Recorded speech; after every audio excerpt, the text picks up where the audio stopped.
My name is Deb Goodenbour, and I'm reading chapter 6 of Luke. One Sabbath, as Jesus was going through the wheat fields, his disciples were picking the heads of wheat, rubbing them in their hands, and eating them. Some Pharisees said, "Why are you breaking the Sabbath law?" Jesus replied, "Haven't you read what David and his companions did when they were hungry? He broke the law by going into God's house and eating the bread of the presence, which only the priests can eat. He also gave some of the bread to his companions.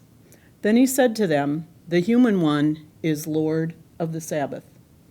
On another Sabbath, Jesus entered a synagogue to teach. A man was there whose right hand was withered.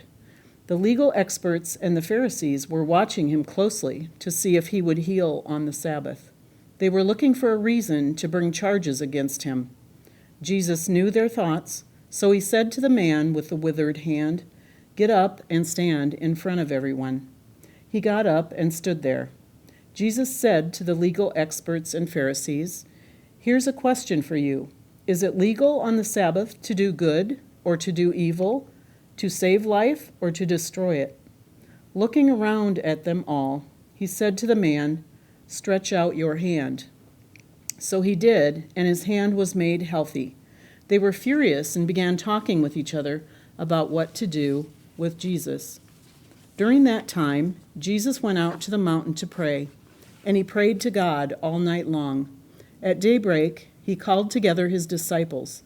He chose 12 of them whom he called apostles: Simon, whom he called Peter, his brother Andrew, James, John, Philip, Bartholomew, Matthew, Thomas, James the son of Alphaeus, Simon, who was called a zealot, Judas the son of James, and Judas Iscariot, who became a traitor.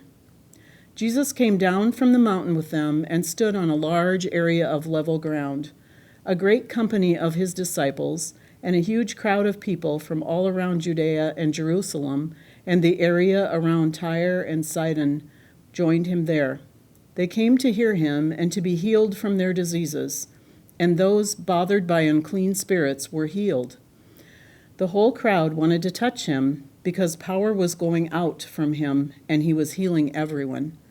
Jesus raised his eyes to his disciples and said, "Happy are you who are poor, because God's kingdom is yours. Happy are you who hunger now, because you will be satisfied. Happy are you who weep now, because you will laugh. Happy are you when people hate you, reject you, insult you, and condemn your name as evil because of the human one. Rejoice when that happens. Leap for joy, because you have a great reward in heaven.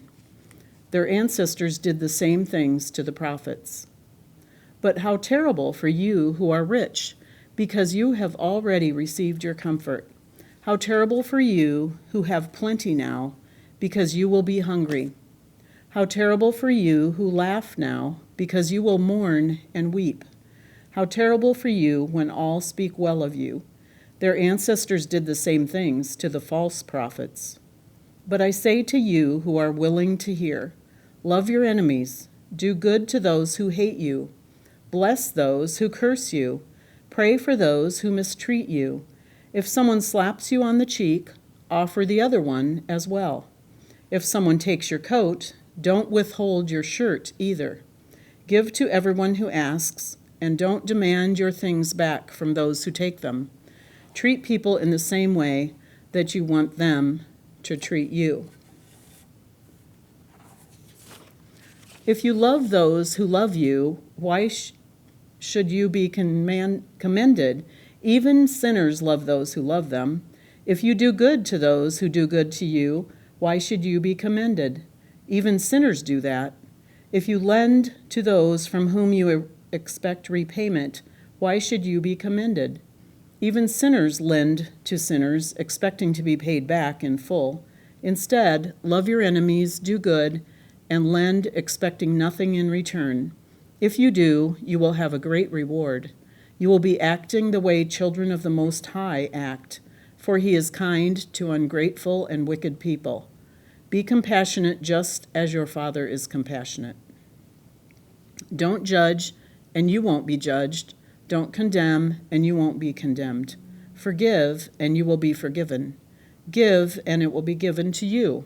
A good portion, packed down, firmly shaken, and overflowing, will fall into your lap. The portion you give will determine the portion you receive in return.